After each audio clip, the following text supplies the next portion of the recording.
Holla ballers and a bro fist to you all. You can't change the title or the game. Oh, poor Bex. Can't do anything. She's trapped. And I don't know why. I haven't changed anything, but there we go. Ladies and gentlemen, welcome to Drama Time. I am back. I arrived back from Australia yesterday afternoon. We're back to the usual schedule. I'm probably doing a couple of streams over the weekend as we had a glorious Monday, catching up on the live letter, all that PoE juiciness that I got to see, and some things that I got to see that you can't know about yet. I live in that glorious world. As well as trying out Palia, a new MMO. The Cozy MMO. We tried that out today. And we also checked out Planet Crafter, which definitely looks like a game that I will enjoy a lot. It's got a little Subnautica vibe going on with it. Yum, yum, yum, yum, yum, yum, yum, yum, yum. So all wonderful things going on. Well, that's not why you're here right now. Before I go on my lovely date with my wife, because she is off on Monday, she's disappearing for a week again. I'm here to spend my Friday afternoon with you guys and to tell some wonderful tales that have been sent to us from around the community, around the world, of the weird and wonderful things that go on in the online super world, where crazy people doing crazy things. Generally quite strange. Usually have some fun stuff coming up with us. So we got some good things. So we got one here. Oh, okay. Beck says this is our absolute favorite. So I think we should go with that. Okay. Let me whip out my snazzy wireless keyboard. Why don't you buy a KVM? Because I'm happy with what I've got. Thanks very much. I'm good. The time I killed Khadgar. Is it possible to kill Khadgar? Is it even possible to kill our boy? You feed him too many Apex's crystals? Is that what you do? I don't know. Oh, no names for this one. All right, I'll leave it as Preach the Traveler, as I have covered the breadth and width of our globe in the last few days, in 7 days. Oh, it might be the server. Yeah, maybe. I thought about Khadgar, but we'll see. Let's have some fun. Let's jump into this. Okay. Hello, Preacher, and your glorious, wonderful audience. Oh, I should point this out, as I can see it happening in the chat right now, about Baldur's Gate 3. We have decided we will have Baldur's Gate Christmas on the stream. That's what we're going to do. I desperately want to play it, but as does pretty much every single person in our community. So we are going to save it till Christmas. I can wait. I am fully aware, and our team, our audience is pretty good at not backseating hardcore. So we will save Baldur's Gate 3 for Christmas. Our wonderful audience, who are already accusing you of being guilty for buttering them up, which may not be spamming the guilty emo at me. They are correct. Okay. They are correct. I've always enjoyed gaming as a kid since my father introduced me to my first real gaming experience when I was a mere 6 years of age with the grand strategy game Civ 3. You played Civ 3 when you were 6. Right. A bold start to your gaming adventure, to be sure. Civ 3 at 6 years old. Okay. I should point out here, he quickly regretted letting me play this and letting me play multiplayer a few times after introducing me to it. I wiped the floor, utterly destroying him because he was old and boomerish, and then I quickly moved on soon to only playing on deity difficulty because he refused to ever play against me again. Wow, this 6-year-old wrecked his, was it his uncle? His dad. Oh, he wrecked his dad at Civ. Shit. Oh, that's really embarrassing. I then moved on to playing many other games, and later came to love World of Warcraft, where since I came back in Legion, I would often find myself in situations where I ask, how do I get up there? Or, whoops, a GM is messaging me. I thoroughly enjoy finding ways of breaking the game. Okay. Okay. Feel free to share my Moam mishap in Classic. Just a screenshot of a wipe at Moam, from what I can see. Is this Classic hardcore? Did you wipe a group at Moam? How do you die at Moam? No mana drain? Today, my story is the latter, taking place in WoW Shadowlands pre-patch, where the zombie event came back, and we could infect people to our heart's content. I normally am not one to spread misery outside of instance PvP, but this This is part of the pre-patch fun, and I wanted to spread it like wildfire. I wanted to spread it to the Eastern Kingdoms and Kalimdor, and I set my sights on Shattrath as players thought it would be safe from the events as it was out of the way. Little did they know I was lurking. You piece of shit. To do it, however, I would find it was very difficult. You see, taking a portal or teleporting into a major city would remove the infected debuff because you would spawn near an Argent healer which would automatically cleanse you. So in order to terrorize the people who wanted no part of this event, this is why Blizzard stopped doing these events, because of people like you. You know, I had fun with this event, but it was the most complained about event ever because of people like you, who went out of your fucking way to make sure the people who wanted no part of it and were quite happy to stay away from it still got harassed endlessly.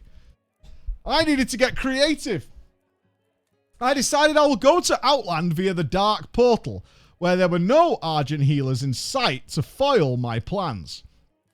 Through a bit of trial and error, I found the perfect spot to land in Shattrath, to wait until I became a zombie to begin my reign of chaos.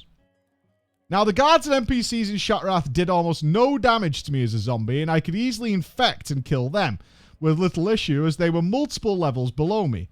In my hubris, of course, when I transformed a pack of NPCs near the Flight Master, I found out that those NPCs hyperspawn the second they die, or in this case, become zombies. I inadvertently, and I want to be clear on this, through pure chance, created a self-replicating army of undead numbering in the hundreds, if not thousands. It was the greatest thing I'd ever seen. I have provided a screenshot of what I did. Okay, so we do have a screenshot of the entire Shattrath just rolling around as fucking zombies. You also have a shit UI, which makes me even sadder. So for our audio listeners, yes, we have a Shattrath just swarming with zombies at this point. I will UI shame this default UI as this is happening, but there is a shitload of zombies doing their bit. As they turned into more and more ghouls, more NPCs spawned, and guards from the city came joining the fray, who also turned into ghouls. It felt glorious. It was like I was a lich responsible for the carnage before me. Once the amount of ravenous ghouls started to outpace the hyperspawn, they started to seek out more and more flesh inside the main room of Shattrath, where Khadgar and Adal are. While the ghouls couldn't attack the Naru, they did swarm Khadgar, where he fell and raised up to serve the Scourge in undeath. Oh, Jesus. We have another picture of Khadgar the Infected. Oh, no. Yeah, he does.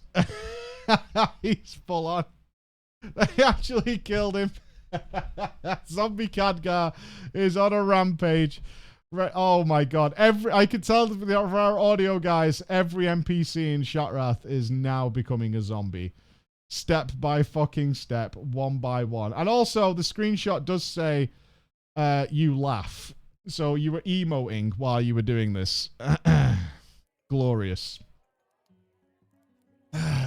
As Khadgar fell, I was awash with pride. After all I had to do that stupid 8-minute escort quest from him so many times on my retail and classic characters to choose Aldor or Scryer. But then the realization hit me. I had become Death, the destroyer of worlds. The army outside is still self-replicating without any end in sight. And then behold, something amazing happened. The Naru Adal moved and started killing the zombies and cleaning up the mess I'd made. It killed me a bit before because zombies periodically lose HP, as though I was observing in the air from a flying mount. After that, I began to get nervous as I received the extremely rare whisper from a Blizzard GM. People had been complaining about what was happening in Shattrath, and the GM had discovered that I was the cause Because I did say, which was probably a stupid thing to do looking back on it, in general chat, and I will say this, I am not one for roleplay, but this was so good. I spammed in all caps, "Death has come for you. I am the bringer of justice." Of course, the replies I got were, "He's the player that started all this." You just couldn't help it. You had to look back at the incineration you'd caused. You had to turn and behold your own glory, and then you had to sniff your own farts and relish in it, didn't you? Yes, it's me. Me. Unfortunately, Preach, I didn't screenshot those messages. I lost on my old laptop. But I was able to recover the screenshots I provided because I put them in my guild and Classic Guild's Discord server. But this is kind of how the GM conversation went. The GM said what I did was awesome, and that they couldn't stop laughing at what I had done to Shatrath. However, they said the fun was over. Please do not do it again. That's decent. That's decent. Look, we get it. It's really fucking funny. But don't do it again, okay? Like, just don't do it again. I breathed a sigh of relief that I received no punishment and just a warning and spread the plague as a zombie again for the rest of pre-patch. I said to myself, this is a great start to this new expansion. Shadowlands is going to be so good if it launches with things like this in it. Well, look at you, eh? Oh, come here. Come here to daddy. Come on, come and have a little cuddle. Come on, come and have a little snuggle. Let's have a little chit-chat about what you did. I left Shadowlands almost immediately and went to play Final Fantasy XIV. I have to say, Shadowlands was complete and utter garbage. Oh, man. I started playing Final Fantasy XIV in BFA's 8.1. I did come back for Season 4, got my Slime Cat and waited for Dragonflight, which I'm happy to say has been amazing so far, and has partially restored my faith in WoW. Thank you, and I hope you enjoyed my little tale of that time that I killed Khadgar and the hopes and dreams of many people who did not want to play our game. Oh, dear.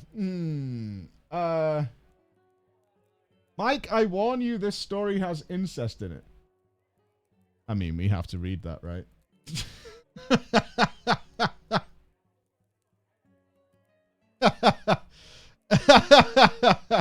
We have to read it. I don't think there's any avoiding it. I don't think so. I think we have to go in. Bex is good at marketing. I mean, sweet home Alabama. I will say at ExileCon, I met a husband-wife World of Warcraft player combo.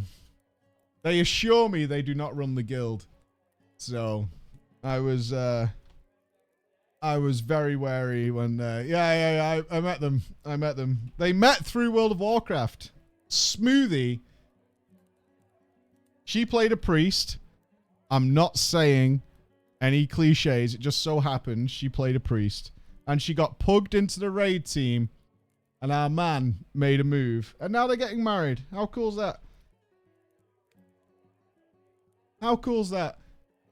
I think that's pretty cool. I think that's awesome. They were a very happy couple. And now they're traveling gaming conventions together. I thought it was awesome, actually. They were super nice. They said there's definitely no drama. You met yours through a WoW streamer? Hey, we're basically Tinder, but with a stream. It's easy game, easy life over here. Okay, I don't know where this story goes. All I can see is Bex's preface and warning to us. Let's enjoy. Preacher, and a brofist to you all the way down in Texas. Okay, so I did bring up there's probably incest in this story. We're starting in Texas. I didn't know that. But so far, we're ticking a lot of the correct boxes. So we should be okay. And to the rest of the team, and of course, your wonderful chat. This is by far the most insane online interaction I have ever had in my fucking life, and I had to send it to Drama Time. And it happened because all I wanted to do was trade someone for a ring. Strap in, prepare your buttholes, here we go. I was off from work, and after being an adult in the morning, I sat down to run some M+ keys on my Shadow Priest. I joined a pug through the group finder to do a Nels Lair +11. The dungeon was fine. No wipes. We two-chested it. Nothing to report. A classic smooth run where nobody really talks to each other. Ah, I love those MMO experiences. Everybody plays well. Nobody communicates. Bliss. I was running this dungeon in hopes of getting either a helmet to turn into a tier piece or the best in slot ring that drops there. And wouldn't you know it, the gods smiled upon me and RNGesus opened his legs wide. Both of the items dropped at the end. I won neither item. F. Naturally, it was time to take it to the pink. Do you need? I would just be interested to know whether you needed that item because it's a fine item and I need it. Do you need? First, the helm was looted by a frost mage. Greedy little bitch kept it for himself. How dare he? How fucking dare he keep the item he won? What a piece of shit. The ring, however, was looted by a paladin who was way above the gear that was dropping in this dungeon. Paladin name was Nino. Nino was slow to respond and did not speak English very well, but he was more than happy to trade me the ring. Only one problem. He immediately had to leave for work. Before he does, he tells me his aunt, who does not play video games, will trade me. How quickly do you need to leave to not open the trade window and put it in, but instead type that your aunt... Okay, this guy was setting you up big time.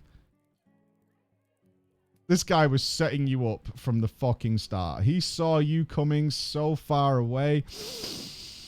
Oh, you could smell it. Ah, you could smell it. So there I sat for a good 30 seconds, assuming, obviously, I was not going to get the item. But then, a message appeared in the pink. Hello, I'm Nino's aunt. I don't really know anything about computer games, but I'm happy to help. I paused. I stared at the message, considering what my options were at this point in time. Is what's about to happen worth my time? Was all that was running through my head. On the one hand, perhaps I get the ring and I do not have to run another dungeon, spend time getting into a group, hoping the ring drops, looting it.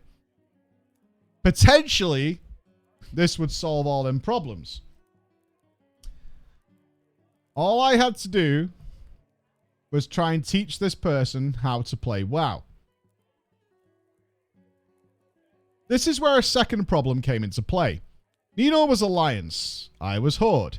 For those who don't know, under the current restrictions for cross-faction gameplay, you can only trade items with the opposite faction if you're in the same group and inside the instance. Oh, okay, so the dude had left the dungeon. All right, that makes more sense. I thought they were still stood at the chest. They're not. The dude has left the dungeon. That's the problem. Okay. However, that instance cannot be queued content. It must be an instance you physically walk into. If that wasn't already complicated enough to explain to a novice, with some exceptions, you can only join cross-faction groups through the group finder. Somehow, I had to teach this lady through all of these steps. Before starting, she told me she was happy to call her daughter to help, but I didn't want to waste more time on this and said, it's okay, I can get us through this. Okay. I decided on a game plan, my friends. We're going to take everything one step at a time. I will explain everything that needs to happen. How pressing I opens the group finder. You highlight the tab you want to interact with. Then click an option at the bottom of the screen to interact with the tab. Eventually, I successfully taught her how to search the group finder for my group, sign up, and accept the invite. She got there. First step, success. Next, I had to move her from Valdrakken to an instance. I decided trying to explain dragon flying was probably not worth it. The easiest thing for me to do was to get her on a flight path that would fly her to one of the points right next to a dungeon. This would be considerably easier than using than the group finder, except for one problem. She wasn't quite sure how to move her character. I had not foreseen this. I seriously underestimated how little this poor, sweet woman knew about this game. I decided that perhaps this wasn't worth it. I told her, we can stop here. We don't have to do this. It seems like it's too much. But she then said that she was now having fun. Uh-oh. And insisted that she wanted to help because she was getting there. All right, okay. We're pushing on. We're committing. Yeah, now she's gaming. She's become a gamer at this point. She's in. She's part of the team. Let's focus up. Okay. I explain WASD. She informs me that W and A work, but the other buttons don't do anything. Are they not even on strafe? I have no idea what the fuck this kid was key binding to the arrow keys, but whatever. Through some trial and error on her end, she was able to find the keys that moved her forwards, backwards, and the keys that turned her character. All right, we're moving forward. From this point on, everything went smoothly. She followed me to the flight master. I talked her through taking a flight to Iskara to enter Brackenhide Hollow. And once there, I opened a trade with her and started to explain how to get the ring. I was cusping. I was absolutely cusping on the edge of victory. But then, disaster. Complete and total disaster. Nino's aunt started to explain to me how she had found in-game mails. A lot of them. Between her nephew and her daughter.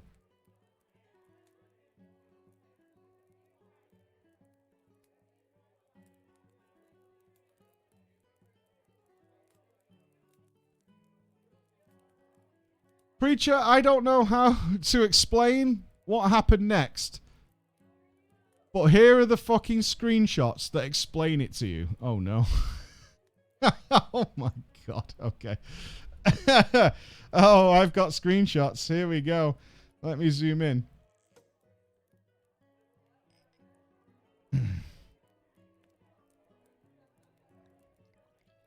I'm sorry. I'm shaking right now. I saw my daughter's name on one of the letters, and I clicked it and read something I wasn't supposed to. Oh, There's like 80 letters from her. Do you know my daughter? No.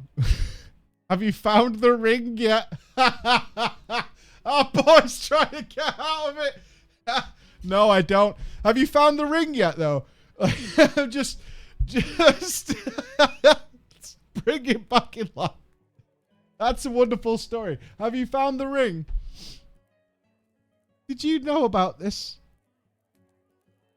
Are you trying to play some sort of joke on me? Oh, she would suspect that. Oh my God, this might be genuine. No. Me and your nephew just happened to play in a group together for a short period of time today. Have you guys set me up to read this disgusting things? It's not funny. No, I didn't. Have you found the ring yet?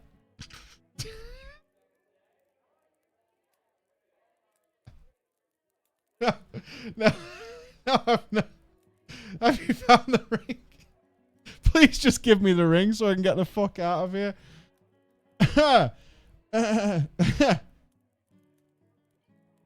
This isn't close to funny. It's gross.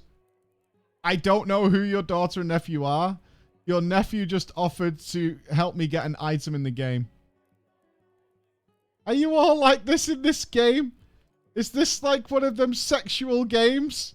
I mean, not normally, but I mean, it could be. Plot twist, Preach. Her daughter shows up. I guess she told her mom not to worry. She drove over to help her trade an item in WoW as she played it. Oh, God. Okay. Hold on, my daughter got here. He then... Okay, so I've got the whispers here. And the daughter starts whispering the guy as well. Now, my gut instinct, this is a setup, for sure. But it's still funny. Okay, so the daughter then starts whispering the guy. Who the hell are you? And why would you tell my mother about in-game mail? Our author. I have no idea what the hell is going on. I just did a dungeon with whoever, and they offered to trade a ring to me. That's it. And how did you know about the letters? I don't know anything about any letters. I really just want the ring. But why have you done this? What ring? Yes. Please trade me the ring from the Mythic Plus I just did. Oh, and you don't know about the letters? I'm sorry. Okay, so the daughter apologizes. All right. I thought you were one of his friends. I'm sorry. I'm sorry. No, I'm just a random from the guy's Mythic Plus. Okay. I'm so screwed. Well, I'm sorry to hear that. I somehow got your mum into a dungeon and almost completed the trade. And then this happened. Oh, I'm so confused. You're confused. I'm confused. My mum is really freaking out. I don't want to know what she saw. I just want the ring. The guy is still chancing it for the ring. He still wants his ring. Please just give me the ring, dude. That's all I want. Oh, she's... Oh, fuck. She read the mails, didn't she? I'm sorry, dude, for getting you into this. What item was it? I have to get offline. It's a ring. It's just a ring called the Loop of Vitriolic Intent or something. It has loop in the name. Just search loop. He still wants it. Still a chance. Breacher? I got the ring. Hey! The daughter traded me to this ring. I don't know if I could chalk this up as a W, but after reading and going through this, I decided I would take a shower. I do acknowledge it is absolutely possible I was being trolled. I would put this on a 9 out of 10 chance that these guys were just fucking trolling the shit out of you over a ring because they were overgeared elitists. But I doubt it, given the true nature of what was going on. Oh, he believes it was a truer. It was certainly one of the strangest moments I've ever had in the game, but I'm glad to say I did get the ring. What makes me think it was genuine, is that the lady was asking me questions which I don't think even someone pretending to be bad would ask. Yeah, that's true. Like, a gamer pretending to be bad would ask questions incorrectly, I think. Like, I don't think a gamer even pretending to be bad wouldn't know how to use a keyboard properly. I want you to keep up the great work, Preacher. Be careful out there. You never know when Mythic Plus loot might actually uncover incestuous relationships. Can happen. Apparently, it can happen at any moment. So, stay sharp, everybody. It's a risk we take every day. Yeah. This is why I don't whisper people for loot. I don't do it, man. I don't do it. I don't whisper anyone for loot anymore. It's not worth it. You never know. Maybe it's just an America thing. I don't think this would happen on the Smooth Brain EU servers. That wouldn't happen. Right? Not at all. Alright, deflection. Kazumaya. And slow hula. Hell yeah, brother. Hell yeah. We just call that a Tuesday. I mean, a cousin has some gap in the DNA chain. There's a minor gap. It's all good. Okay. Let's go on. Greetings, Mike and chat. I come to you today to regale you all with a tale that takes place in the drama-free, perfect, crystal, smooth community that is Final Fantasy XIV, and sadly, into my real life. Okay. What I can disclaim immediately to the audience is that everything I'm about to tell you was from my point of view.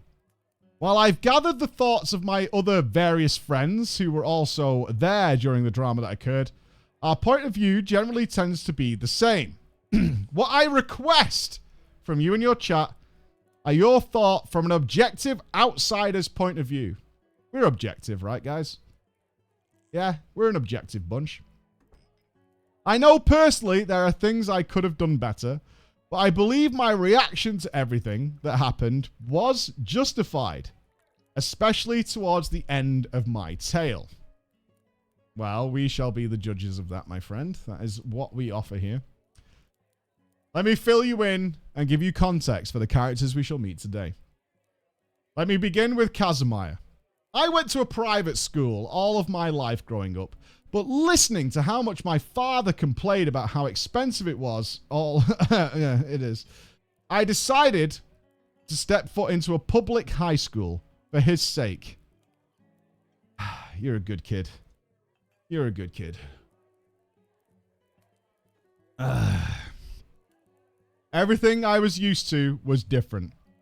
I had never had to take the bus like a poor before. Let alone use lockers with twirly locks. I can't express how many times I forgot where my bus is in the early days, or how often I forgot the combination for my locker lock. But orientation day of freshman year, Kazumaya greeted me. Me, an overly shy person, was ecstatic at making a friend so early. He even introduced me to a group of friends and I met them all. We hit it off like it was the most natural thing in the world. Good guy, Casimir. Hey, dude, what's going on? That is where we met. Now let's go ahead many, many years. At the time this story takes place, I was 27 years old. Kazumaya and myself are no longer a part of that high school friend group. As per usual, people tend to drift away as time goes on. Kazumaya, however, has a thing where he randomly vanishes for months on end at a time. Oh, he does a Genji. And hardly ever responds to anybody's messages, which is why his friends from high school eventually completely abandoned him. From a bad family to bad friends, he had it rough in his more adult years. I told him after his best friend since childhood stopped talking to him that I never would. I would stand by his side and take care of him. Keep in mind, his friends all disappeared around 2020. I will admit, he got better. Much better at just disappearing constantly. I made it clear how often I and others wanted him around. But he was never very good at communicating and often left me on read. I won't lie to you, it was infuriating. But I dealt with it because I promised him I would not abandon him completely. I found out... I found out that he had grown feelings for me as well. But I do not believe these were romantic, as much as they were simple love for another. What does that mean?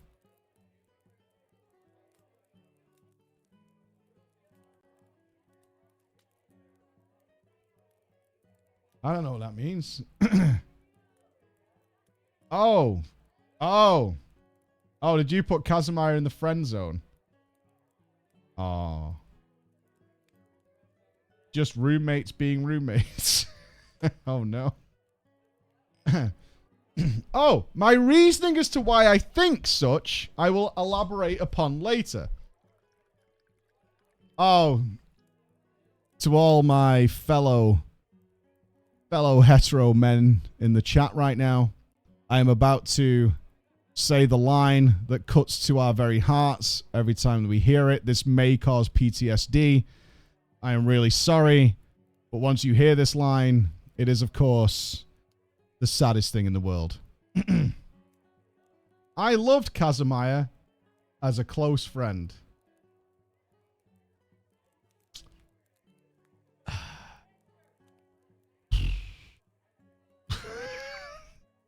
That is the rip. Rip. That is one deflating balloon right there. Critical strike. I have feelings for you, and I love you as a friend. That's awesome. That's great. That's really cool.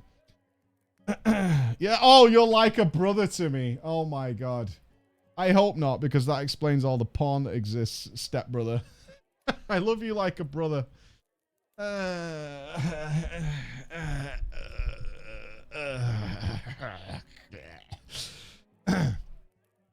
really wanted him to be the happiest person. Dealing with all of his ignoring, flaking, and false promises constantly, though, it was tiring on me. Now, before I bring you all into the thick of everything, I will admit I am a very dramatic person.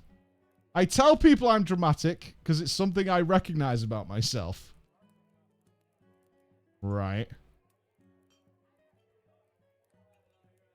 There are other traits I dislike that I have also identified, and I'm working on them. But I think everybody has things they don't like about themselves. No? Are you joking? Have you seen this? It's the whole fucking package. Everybody in my chat, 100% perfect at all times, right? That's why we're the jury. Yeah? You come to us at all fucking times because there's zero to dislike about anybody. Easy game, easy life for all of us. Correct, chat? Right? That's how we roll deep. Now, let's get to the drama. I play Final Fantasy XIV a fair amount. Less so than I used to, but still quite a lot. I raid Savage content. We were recruiting some various members, including a caster DPS and a tank. This is where Lunari and Deflection come into play. We're trialing them in Unreal Ultimate Weapon.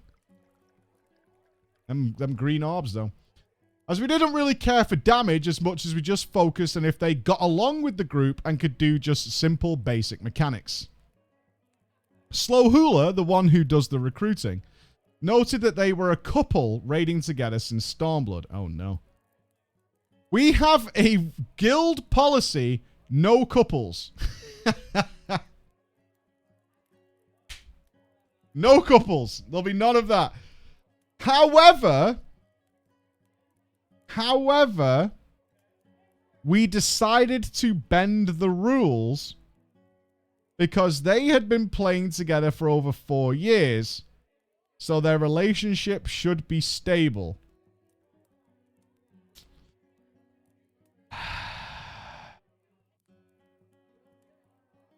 Right. Sure. Lunari and Deflection both lived together. They played the game sat next to each other. They had animals ranging from a big old husky dog, 2 rabbits, and eventually 2 cats. A husky and 2 rabbits. Brave. So anyone would think at that point that this relationship was rock solid. As stable as it could possibly be. At least we did. So, we bend our rules, and we accept them into the raid group. And the healer that was going to heal alongside me had to leave for life reasons. So Linawari chimes up. I mean, it's much harder to find a healer this late into recruiting. Search for both a caster and a healer, and if we find a caster, I'll just be the healer. Cool, nice solution, I thought. I got along with her well enough, and she has healed before. Even has an ultimate weapon for a healing spec. She'd be perfect. We did fill that casting spot, in which she became my Cole healer for Abyssos. I was a Sage, and her on the Astrologian. We still have some time before the raid tier started, so in the meantime, we played other games to get to know each other better. We played everyone's favourite MOBA League of Legends, Divinity Original Sin 2 together, and probably some other scattered about games I can't recall. My friend group all got to know Linawari in particular very well. Deflection didn't play with us very much. I didn't really think of it too hard at the time. Not everyone plays outside games. Despite being playfully rude at random times he chimed in, he mostly just kept to himself and his own games. However, as I played more and more games with Linawari, I quickly came to realize that she has anger issues. I've talked with her about it before, and she says it's a medical condition. Medically angry. Okay. Right. We've recruited somebody who is medically angry. Yeah. Okay. Let's go ahead to where the tier finally started. Most of us has a good grasp on each other by now in our raid team. How we all act together, how we play. Face to face now with acid, drooling, overgrown and muscly green proto-carbuncle is still rather early on, mind you. I haven't truly yet seen how much Linawari would eventually stress me the fuck out. As per usual with any new fight, the first pulls are simply testing out the mechanics. No one was expecting to one-shot this boss. However, Linawari seemed like she had a different idea about how to progress. It has now become a meme in our guild, where if someone audibly and loudly, angrily sighs, we call it the Linawari sigh. Because, let me tell you, she did this sigh every single time somebody got something wrong during Savage Progress.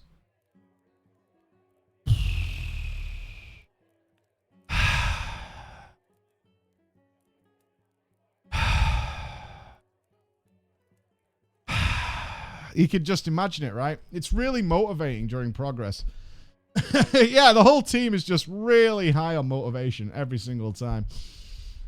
Now, Mike, I'm unsure if you've ran Savage Abyssos. I have not yet. I tend to keep up to date on your 14 and WoW content. I have no memory of you saying you've done it. And if you did, I apologize. No, it's fine. I haven't done it yet. But there is a mechanic called Devour. It broke many people's spirits. That carbuncle's ability to snapshot your tiniest of pinky toes so that happens to dip into the orange radial marker is unfucking real. And to some, it is sanity breaking. And it broke Linawari so much that we could hear her screaming through her boyfriend Deflection's microphone. She had muted herself to go on one of her screaming matches, but he had not. Big brain. Now, I don't know how much you know about shield healers, a thing or two. But while, yes, you do shield, that means no DPS if you're casting a spell to shield people up. Ideally, the shield healer can 100% get away with just putting mitigation on the party. Obviously, these spells won't be up for every single mechanic, but there's many other spells to use that don't involve casting the shield button. Linawari did not like this. I studied my job, watched many videos, and did so much practice outside of the raid. I knew what I was doing was correct. Alas, she would sigh at me. And then she would tell me in an overly agitated voice how my shields are not big enough and I'm not doing enough healing. Despite being confident in my healing, this made me unbearably self-conscious of every button I was pressing. I do not like being yelled at, especially as I've done so much preparation. I don't think anybody does, and it really made me question what I was doing. It made me so uneasy that I started spamming shields constantly, to the point where the healing meters turned to me doing 90% of the healing versus her 10%. I had logs to back it up. Her agitated sighs, her angry yelling through Deflection's microphone. It got me so deeply that it made me hate raiding. I stopped talking in comms. Muted my microphone completely and just resorted to typing so I didn't have to say anything. I even deafened her at one point so I'd stop hearing the sighs. That was sadly still not enough to keep her happy. It got so bad to the point where in the later fights, I stopped DPSing entirely to just put barrier after barrier after barrier so she would stop sighing or getting angry at me. Of course, outside of raid progress, things were alright for the most part. I won't talk about playing League with her, however. It's mostly just all the same. Swearing, lots of sighing, overall miserableness. But that was League of Legends. What else are you supposed to do? But that was League. Like, what else are you going to do in League? I mean, that's the way it's got to be, right? Even while I type this to you, Mike, my stomach curls in anxiety as I try to relive the moments for the sake of writing this tale to you. I'm sorry you got sick typing out to us. Abyssus 6 wasn't too much of an issue, but I realized then and there She had literally stopped healing. She was just now permanently DPSing the boss while I was endlessly trying to solo heal it. I did it for science and decided not to mit the main tank intentionally to see if she would bother even healing the tank. She did not. Not one single time. No matter how many times I forgot to put up my mitigation or to heal someone, she didn't do it. Even with other things, as we get more gear, more comfortable mechanics, and so on. Silly of me it was to think that I could go back to healing normally, for the wrath of Linwari was unending. A burning fire which would seldom settle. Abyss 07 was a different type of monster. But by now, I just realized I had to mostly only heal or overheal like crazy. And then we got to 8. To fight Body Horror Incarnate. And this fight broke her like no fucking other. You might have noticed I don't mention her boyfriend much of all. I in fact feel horribly bad for this man. No one wants to reach out in case he thinks we are the ones that caused what is about to happen. It was around now, however, that my opinion on Linuari was not good. I didn't like her. I was now miserable raiding because of her. I didn't like it at all. I was civil with her, but I was tolerating her more than anything else. I still consider myself friends with her, but that string holding the title together was fragile, straining, and breaking. Abyssus 8, to put it simply, was a mess. We died to snacks a lot due to everyone's problems, not just one person. I started to care less and less about over-mitigating and just thought, it is what it is. It is what it is. I've got to start playing normally. And at some point, I played it safe. There were still many times where I went overly insane with it, but I was starting to draw it all back. It took us 20 days from the point of Abyss 07 dying to 8 Part 1 being put down. Much longer than it should have been, of course. But we did kill it. From there, it was roughly another 20 days of raiding until we killed Part 2. But this is where things got out of hand. One night, we get a message from Linuari claiming that this boss has made her so stressed that she's begun to cry IRL thinking about it. Even though the logs showed she had stopped healing quite some time ago. She requested, and we obliged, to take regular breaks while still inside the instance for her to de-stress and calm down. I could hear her talking shit about me and other members at various points on on her boyfriend's microphone. This of course upset me like no other, as per usual, but I kept it inside until the raid was done. Why? I don't get it. Why? Are you just worried you can't get another healer or you'll lose 2 players? Yeah, tell her to go fuck herself. When the raid was done, we of course all quietly vented between each other. Me and the main tank and slow hooler about her behavior. They agreed that she was a douche and that she was very awkward to be around when she was angry, which was becoming more and more often. At some point during the fight, around the time where the second heavy-hitting dot comes out, somebody died. She flew into a blind rage specifically at me. My mind went blank as she was screaming. And it's where I just gave up inside. I had pre-shielded the AoE coming out. I had used my mitt. She just didn't heal any of the HP that needed to be done. I had swapped to Scholar, and from then on, I simply spammed Adlo. Back to back. Non-stop. And never did any DPS. Munker.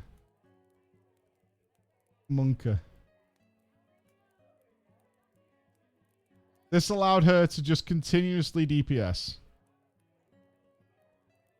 We did kill it, but we still had to do at minimum 7 more reclears so everyone could get bis. Around the halfway point of our reclears, I go to visit a friend who lives in Texas. Linawari also lived in Texas. So I said, let's meet up. Grab something to eat or drink so we can meet in real life. Why? Why would you want to meet somebody who's talking shit about you? You can literally hear them. Like, why would you why would you do that? Yeah, why? Why would you do that? This constant like thing where it's like, I can fix it.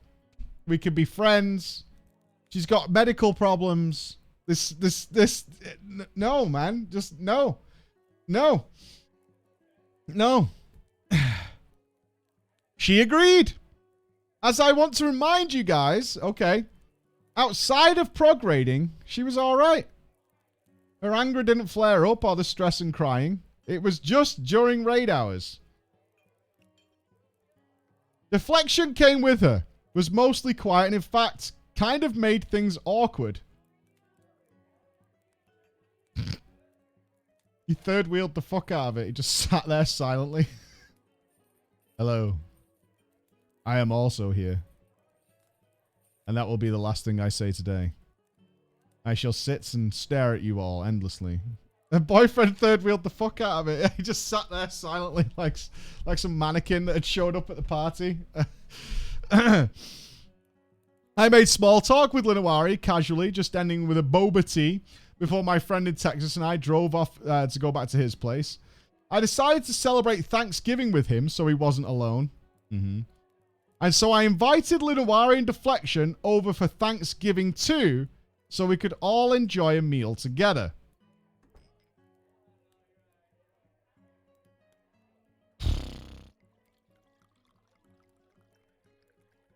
I don't know if, I mean, you kind of asked us for an opinion on this at this point. You seem like you're just pouring gasoline all over yourself and then throwing yourself into an Indiana Jones style cultist ritualist pit, hoping that maybe the flames won't catch you. Just like hurling yourself. It's like, I feel like you're just hurling yourself under a bus and just thinking maybe it'll be okay. I felt awkward asking, so why did you ask? You felt, I know where you did it because I've seen Emma do it, where clearly you don't want to do it, but you like, they're looking at you in a certain way and you're like, do you want to come? I guess. I felt awkward about it, of course, but I gave an effort. I am going to do nice things. Okay. We've got to repair it. We can fix it. It's going to be fine. Before she came over, though, she decides then to tell me that Kazumaya was drunk texting her one night as they met through me and we all played games together when it wasn't raid time. Kazumaya says he has feelings for me. That's weird, isn't it? I thought he liked you. It's making my mind swirl.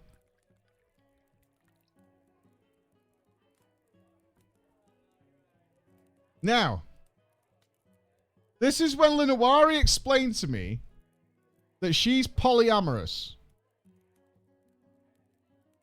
Deflection is not.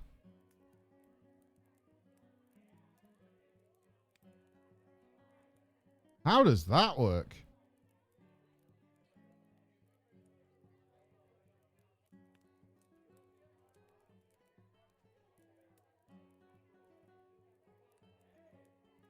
I don't know about polyamorous relationships, so forgive me for being boomer on this. Where it just sounds like she goes and fucks guys and then just comes back. Which sounds to me, in my mind, like the worst thing imaginable ever. I would rather be dead than have Emma going out fucking dudes and then just like coming back home. That sounds like I would want to like just fucking blow the house up if that was the case. That's just me though. I'm not into polyamory. I'll leave it there. But that sounds fucking mentally killing. That's what that sounds like. Apparently, oh my God, it gets worse. She told me that when her and Deflection got together, she realized her polyamorous side later into the relationship. And Deflection had accepted this about her and said it was fine, not a big deal.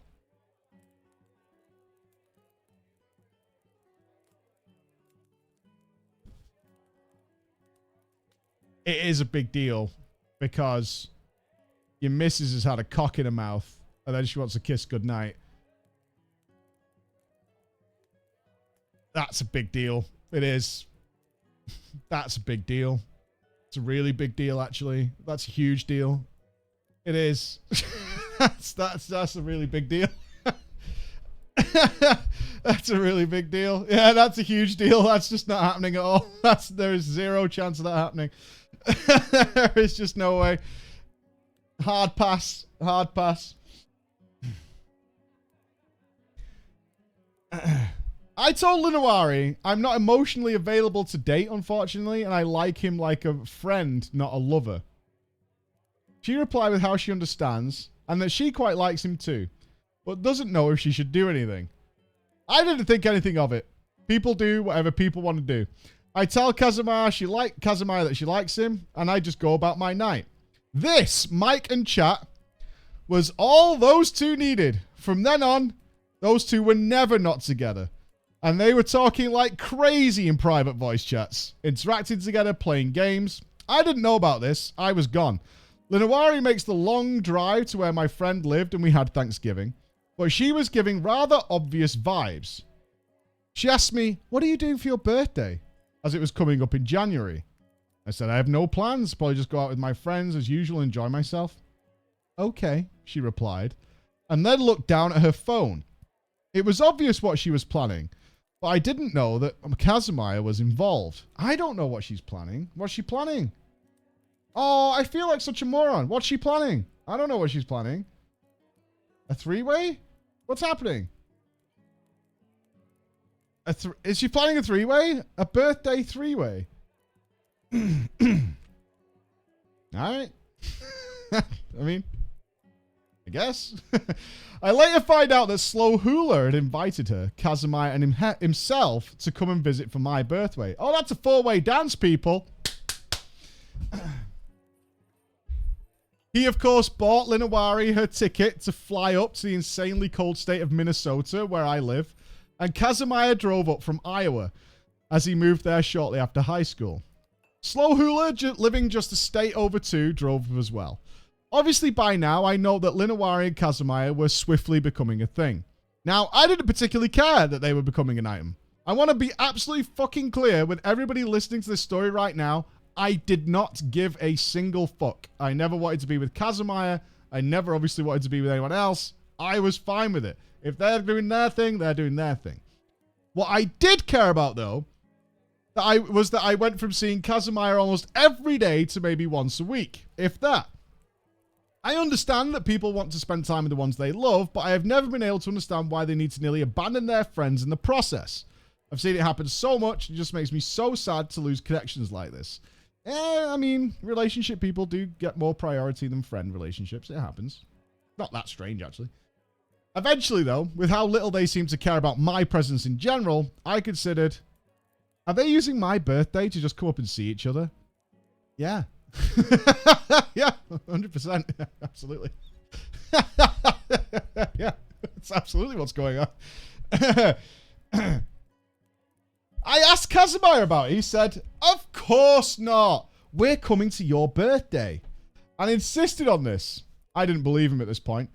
Kazumaya, when he's lying, is rather transparent, but I said nothing of it and waited for the promised day of visitors. They weren't in my state for long, but I hardly saw those two when they came for my birthday. She came up the night before my birthday and spent the night with Kazumaya. You can guess what they did, as I see him with a giant hickey upon his neck. Oh, no. How old are you guys? You're doing hickeys? The fuck? Hickeys? Are you like in your 20s? The fuck is going on there? That's fucked up. That's more fucked up than a polyamorous relationship. Fucking hickeys. Jesus Christ. That's fucking up. What's a hickey? A love bite. We call them love bites in the UK. It's where you like suck, like semi-bite someone and like suck the blood for about 5 minutes so it leaves like a bruise. It's gross. It's fucking awful. It irked me for some reason or the other, but I didn't say anything other than to tease him about it. We go to the Mall of America, and walk around. Me, the birthday girl, rather happy to be around friends and company at least. To be around Slow Hula, who was awesome. We do a bit of shopping here and there and stop at Kazumaya's mother's house to hang out until dinner.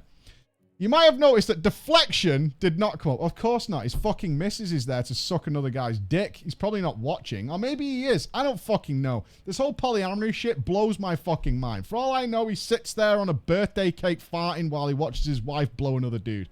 I don't fucking know. But he's not there. So, whatever. I'm unsure if he just wasn't invited by Slow Hula. If Linawari just wanted to go and make him stay with the animals or whatever the fuck. I don't know. I usually quite like Korean barbecue. Holy fuck, is this Zoe? I like Korean barbecue on my birthday, so that's what I chose. I had a collective group around 8. 8 people there in total with my IRL friends and sister there too. And Linawari decided to sit right next to me. Okay, I thought, weird. My family and close friends are here, but alright. Which in hindsight, she did because she was sitting directly across from Kazumaya, who had sat on the other side of the table. Okay.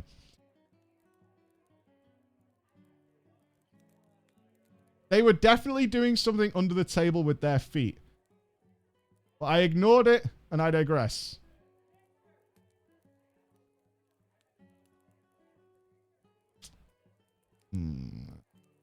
I don't like that. I don't like that. I don't like that at all. Over Korean barbecue? Inappropriate.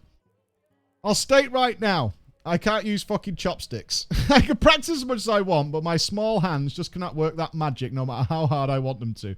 So I occasionally fumble my food. Linawari notes this, so she decided to help me. She grabbed the food with her chopsticks and brings it to my mouth.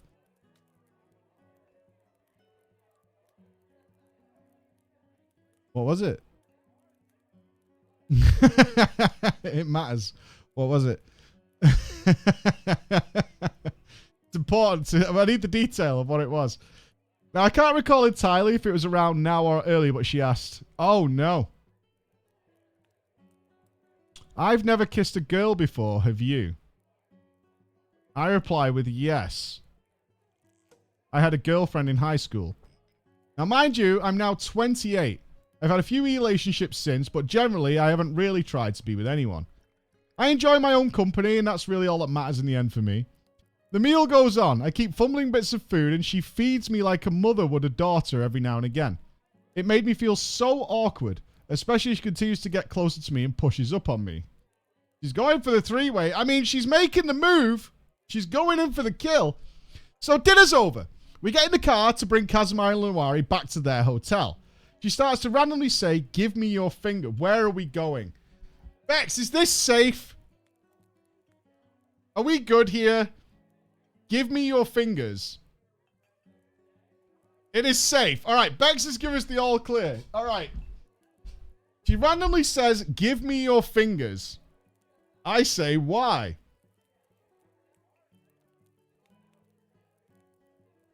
I want to suck them. Come on, it will be funny.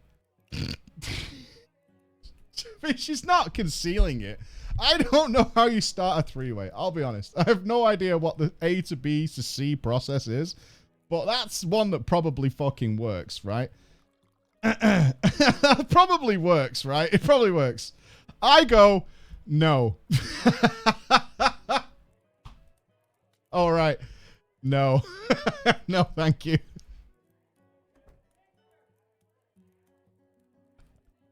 Yeah, no thanks. She then tries to grab my... you see, you went too far. She then tries to grab my hands, so I stick them around my back and lean back. I was getting angry now. Yeah. I would feel if someone suggests a three-way, like, to me and Emma or whatever, and it's like, oh, right, yeah, no, thank you. That's it. It's done. It's over. No, we don't roll that way. Okay. Kazumaya instead gives his hand to her, and sure enough, she starts sucking away on his fingers. Has he washed them? He just had dinner. I don't like that.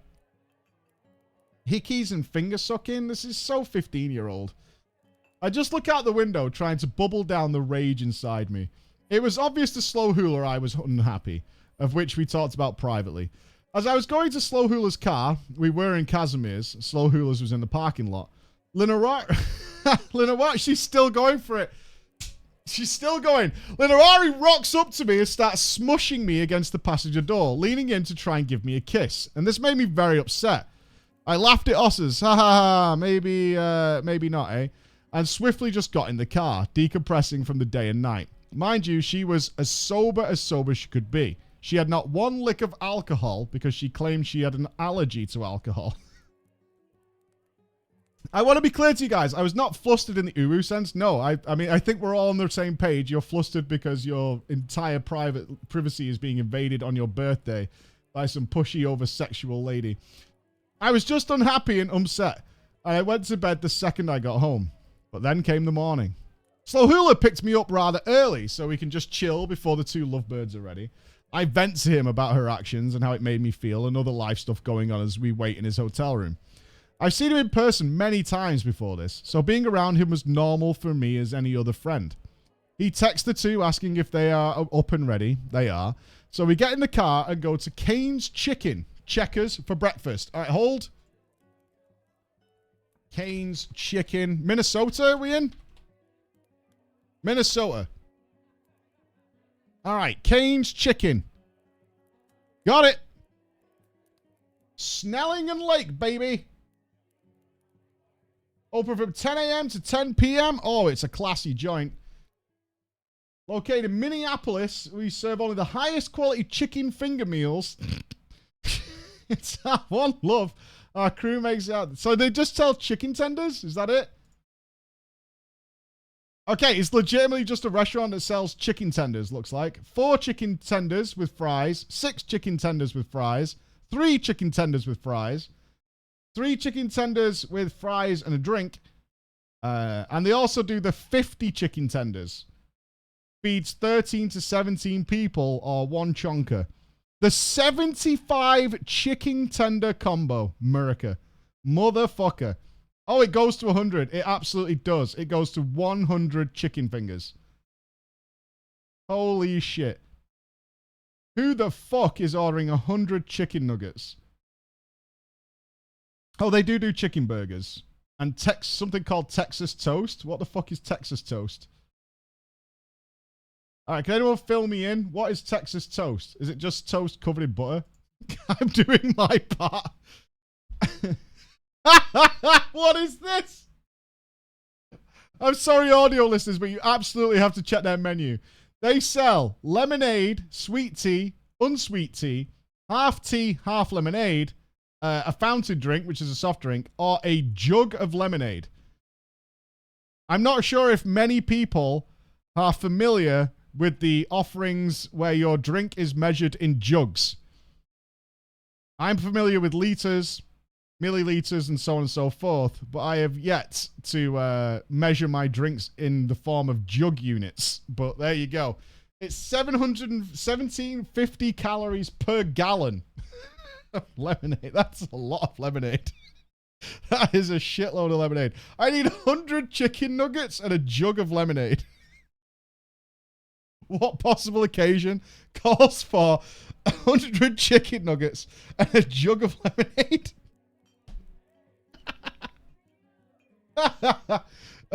It's obscene to me this restaurant is still open.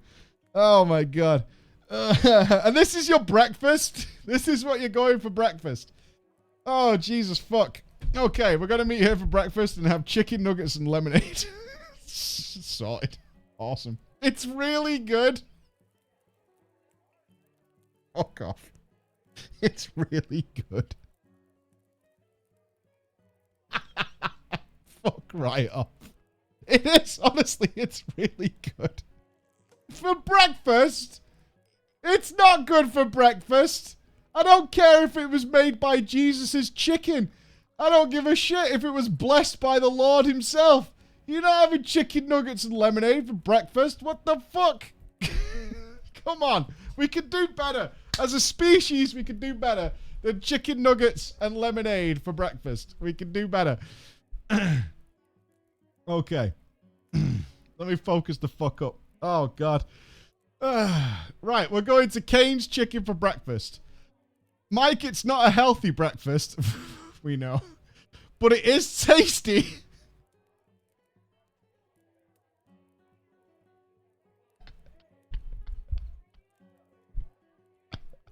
I'm more upset by the Kane's Chicken breakfast. But once more in the car park, she tried to kiss me again. I just gave a firm shake of my head and walked into the restaurant. Slow Hula orders a meal for him and I. Casimir for him and Lunwari. Once more, she sits next to me. Thankfully, that is all she did. Back in the car now to the 30-minute drive to Casimir's mother's house. I just mostly space out. Nothing exciting happens until I got out of the car anyways. The second I step foot outside, Lunwari goes after me. Cornered me against the door and presses into me. What the fuck? So Hula sees this and raises his voice to tell her to fucking stop. And we luckily go into the house with nothing more happening. I'm upset again, rightfully so.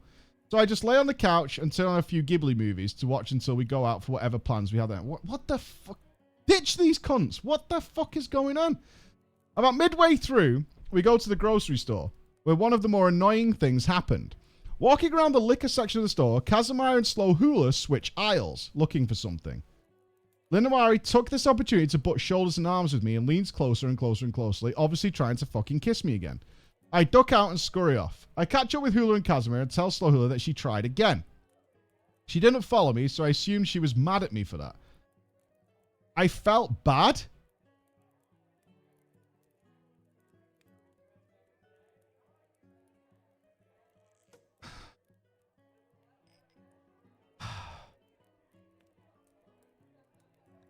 Yeah.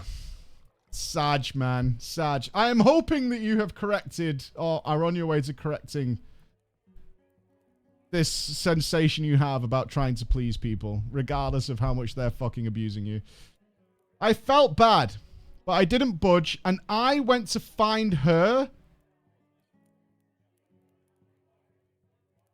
I gave up. I went to find her, gave up quickly, and then went to the bathroom. She stuck off with Casimir, and I met with Slow Hula once more when we got to the checkout. The rest of the night went smoothly. Nothing happened until Slow Hula leaves to go to the bathroom. As he's about to leave and take me back home, I go to bring my dish to the kitchen, and at this time, she's against me, leaning into me. I've had enough. I fucking break. I'm upset. This has got so annoying. I was through with her rubbing up against me, even playfully, trapping me, trying to kiss me. It got to be too much. So I gave her what she wanted. With Casimir right there, I kissed her, and I walked away, trying to not let my anger show. She says, wow. Felt you were going to put your tongue in there. Mike, the fire in my stomach from that comment could have lit the forges of the gods. She has harassed me for 2 days and then teases me when I finally gave in. I drive that to my house with Slow Hula. He leaves back to his state the next morning, so I give him a parting hug farewell and go inside. Casimir and Lunwari stay for a few more days, but I never heard anything from them to follow. Some time passes and they go home, and by now I've entirely distanced myself from Lunwari. Thank God. I vented to Slow Hula and others about it, and no one agreed with her actions. No. No, not at all. A few weeks after the event, I confronted her about it. She apologized and promised it wouldn't happen again. That helped things, but I never looked at her the same again. Another thing I forgot to mention is that her and Deflection are not doing well together as a couple. No, really? That's outrageous. That's unbelievable. Deflection called Casimir repeatedly the new shiny, and I told Casimir that too. If she's willing to leave a relationship of 4 years just like that for someone she just met, she will definitely do it again.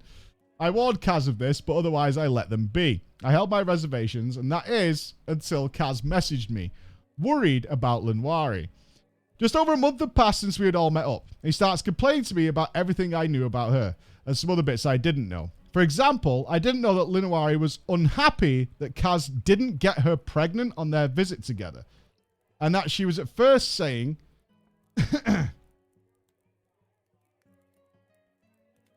that she was trying and trying. Now, Casimir hadn't been employed for years, He had enough money to live on for a while, but there is no way in fucking hell he could support a child. I told him that and he agreed. I also said that you can't be her out. She wants to get away from deflection and you're the way she's trying to do it. And he agreed. I told him they need to sort their shit out and you probably should not have gotten involved. He agreed. And even said that to her. She replied with, I have no love in my heart for deflection anymore and I need to get him out. Anybody who would let me sleep with other men is no real man. I want a polyamorous relationship. Okay. Wow. Pussy.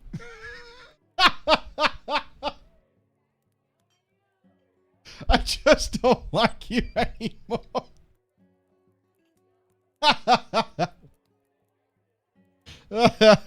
Oh my God. Oh, Texas, baby. Rocking and rolling. Oh, that's funny. Oh, Jesus fucking Christ. At the end of this hour-long discussion with him that he should end things, it won't end well, and Deflection's the victim here. He agreed. Throughout this, mind you, he was talking shit about her. Though an hour or so later, I asked him, hey, what did Linoiri say when you told her that, say about me when I told her she sexually harassed me? And the reply boiled my blood. She said she clearly wanted me to do it. She should have just said no. It's her fault for not pushing me away properly. Uh-huh. Yeah, it's your fault. I had it. I couldn't take it anymore. I kicked her on the spot. A deflection too. Why deflection too? I feared Luwani would use his nearby PC as a surrogate to reach to me. Some days pass. I didn't see Kaz at all, let alone hear from him minus the occasional did you do it, to see if he mustered the courage to leave her. And maybe around 4 or 5 days after the giant discussion together, he comes to me. I can't remember the exact reply because honestly, fuck him. I'm going to be removing you. You are being too dramatic about the whole thing.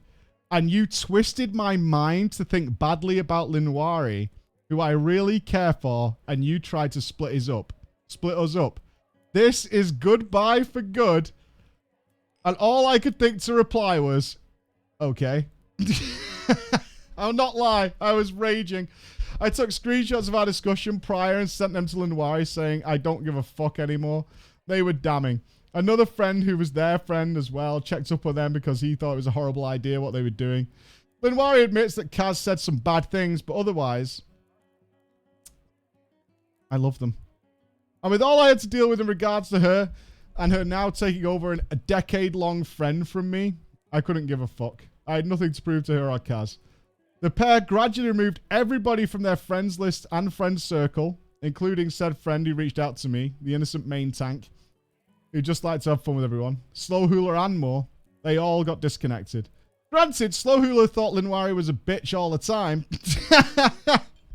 And writing this to you, Mike, it's been 4 months since that happened.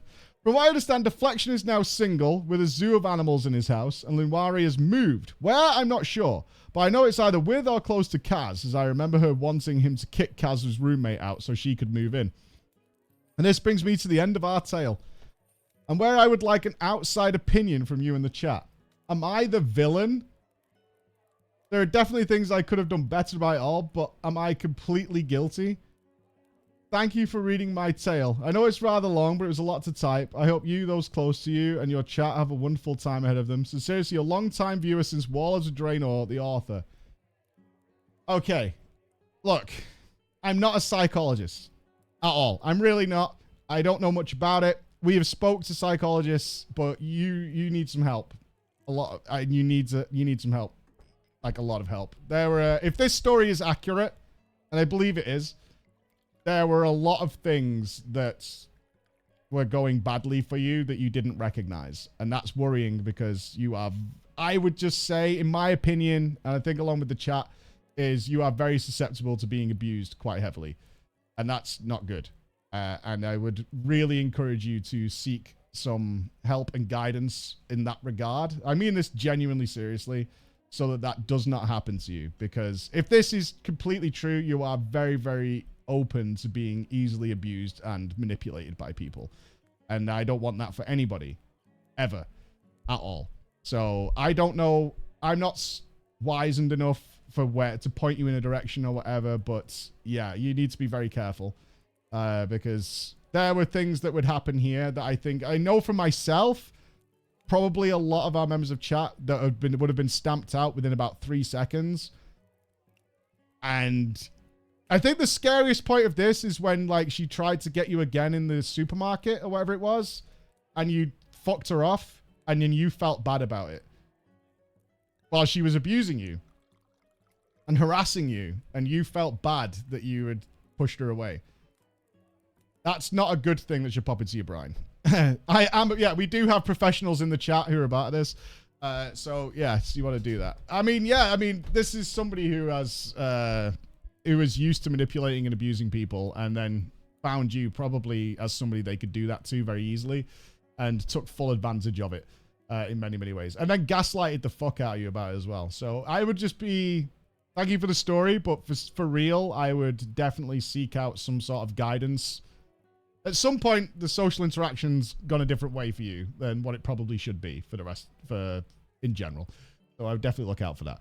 But that brings to the end of drama for today, my friends. And what a tale it has been. You are not guilty. Yes, ultimately you are not guilty. 100%.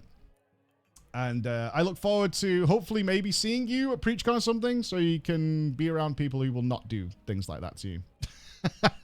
And have a nice, friendly, cordial relationship with people, which I can promise you can have in the presence of me and my community. I would love to see you, and hopefully you're doing well, and to hear from you again. That would be great. Yes, that would be really cool. But I'm going to love you and leave you. I am being spam phone called because I believe I am late massively for a date, which is unfortunate because I'm supposed to have a meeting as well. But I'm going to love you and leave you. I probably will see you over the weekend at some time to play some Planet Crafter or something like that. But for now, be good. I'll see you guys later. Bye, guys.